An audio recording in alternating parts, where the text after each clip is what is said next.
it's a good bounce back win for us today. I thought we started the game with the right tone on the defensive end. And so that was It was the headline fans prayed would never appear. The one possibility people whispered about, but never believed could actually materialize. After months of silence, vague interviews, and the fallout of one of the most controversial Olympic exclusions in sports history, the relationship between Caitlin Clark and Team USA hasn't just fractured, it has been obliterated beyond recognition. What was once viewed as a temporary fallout is now shaping into a permanent split.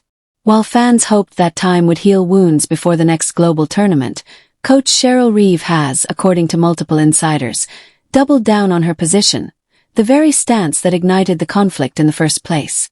And what happened recently behind sealed doors is being described as the moment the sport changed forever. Women's basketball is witnessing the complete collapse of trust between its brightest star and the institution meant to elevate her. The spark came from a training camp that was supposed to symbolize a clean slate, a supposed opportunity for Clark to show she belonged. But sources inside the gym say that instead of a fair shot, the practice became a carefully orchestrated humiliation. During key scrimmages, Caitlin Clark, the most electrifying scorer on earth and the biggest name in the game, wasn't treated like a national hero. She wasn't even treated like a role player. She was treated like a problem. Reports claim she was placed on the floor only to be ignored, left standing in the corner, ball never touching her hands, while plays were run exclusively for aging veterans who no longer draw crowds or headlines. It wasn't a coincidence, insiders say. It was a statement. And when Clark quietly approached coaches for clarity about her responsibilities and expectations, she didn't receive feedback or mentorship. She received an icy dismissal, a silent reminder of where she sat in the power hierarchy. This wasn't tactical. It wasn't strategy. It was a message. And all signs point back to coach Cheryl Reeve. Instead of neutralizing tension, Reeve's recent public comments have poured gasoline on the fire. When asked about integrating young superstars, a question clearly meant to address Clark, her answer focused on paying dues, on chemistry, on earning your place. It's the same justification used during the Olympic roster controversy. But this time the tone has shifted. Feels less like a philosophy and more like a warning shot. Feels personal. Observers can no longer ignore the possibility that this isn't about basketball at all. It may be about a coach refusing to surrender cultural control to a 22-year-old phenom whose popularity threatens her authority. Reeve appears willing to let the sport itself suffer, rather than reshape her system for a generational player. And so Caitlin Clark responded in the most unexpected way. She didn't fight back. She didn't vent online.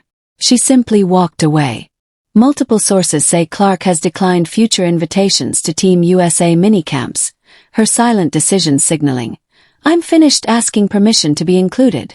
It is a power move few athletes ever have the leverage to make, a declaration that she no longer needs Team USA to validate her greatness. Her focus is now exclusively on the WNBA and her personal development, leaving USA basketball in a panic behind the scenes. They understand the harsh economic reality. The league's viewership skyrocketed because of Clark. Team USA, in comparison, has seen stagnant ratings. A national team without her, especially heading toward 2028, is a financial, cultural, and media visibility disaster waiting to unfold. Sponsors see it too.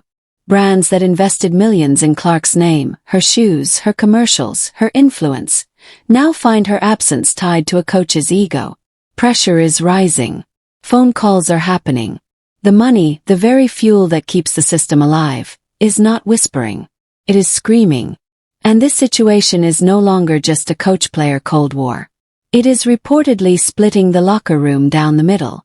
Veteran players tied to the old ways appear loyal to Reeve. Younger stars, the next generation, are horrified. They see the face of the sport being treated like a liability instead of an asset. They're quietly asking themselves, if this is how they treat Caitlin Clark, what chance do I have? According to insiders, the atmosphere inside Team USA has become suffocating. Players are afraid to publicly support her, knowing a single tweet or quote could cost them minutes or a roster spot. The chemistry Reeve claims to be protecting is, ironically, decaying from within. The clearest example of sabotage came during that training session. Offensive sets reportedly designed specifically to keep the ball away from Clark. Anyone who understands basketball knows rhythm is oxygen, and stripping a playmaker of the ball is suffocation.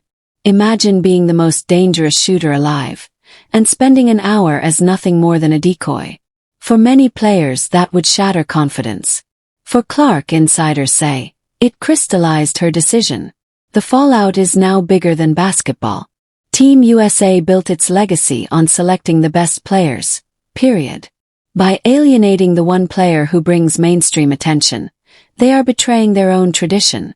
Fans online are already branding the program a closed country club, one where connections outrank talent. The credibility of the selection process is under fire like never before. Some analysts believe this outcome was intentional, that making Clark feel unwelcome would force her to quit, allowing coaches to avoid the optics of cutting the sport's most beloved figure.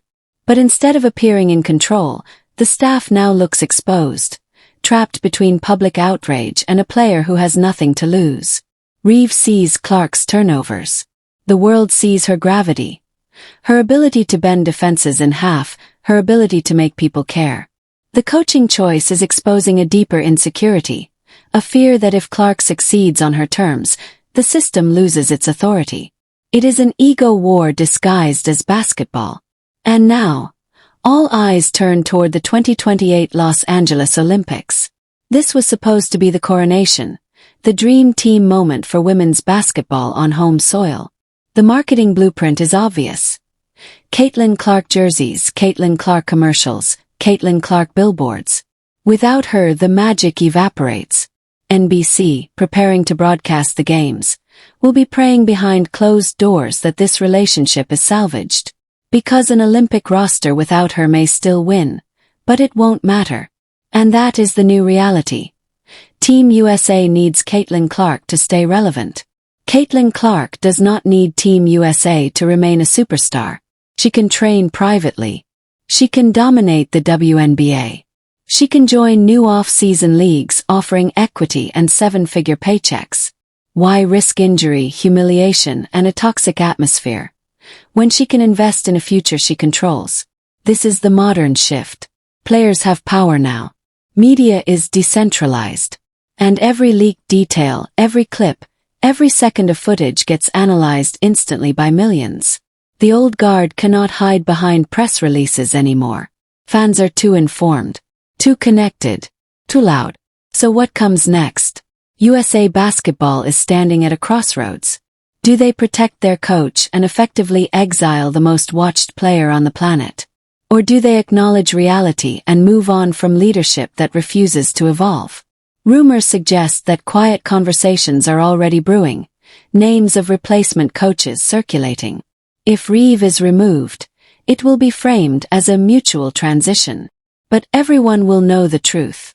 If she stays, the Federation risks empty arenas, collapsing ratings, and a historic fan revolt. Right now, Caitlin Clark is sitting in a position athletes rarely occupy, complete leverage. While Team USA clings to a bicycle, Clark is driving a tank. And the saddest part of all, this never had to happen. Imagine a national team with Aya Wilson, Breanna Stewart, and Caitlin Clark, destroying opponents by 40, producing highlight reels that define a generation. Instead, the story is about pride, silence, and emotional warfare. Clark's decision to walk away isn't weakness, it's self-protection. It's emotional maturity. She refuses to let a toxic environment steal her joy or her love for the game. And the fact that someone of her caliber decided it's not worth it is the greatest indictment of all. In the coming months, expect PR damage control. Anonymous quotes about Clark's attitude. Narratives claiming she wasn't committed. But those stories will fall flat. Fans have watched her lift Iowa, lift Indiana, lift an entire league. Her reputation is unbreakable. And this time the internet is watching. For now, one question hangs over the entire basketball world. Is Team USA arrogant enough to believe they can win and keep the world's attention without Caitlin Clark? Or, in trying to bury her, did they bury themselves? Because for the first time ever, Team USA isn't winning the battle of public opinion. They are losing badly. And the clock is ticking.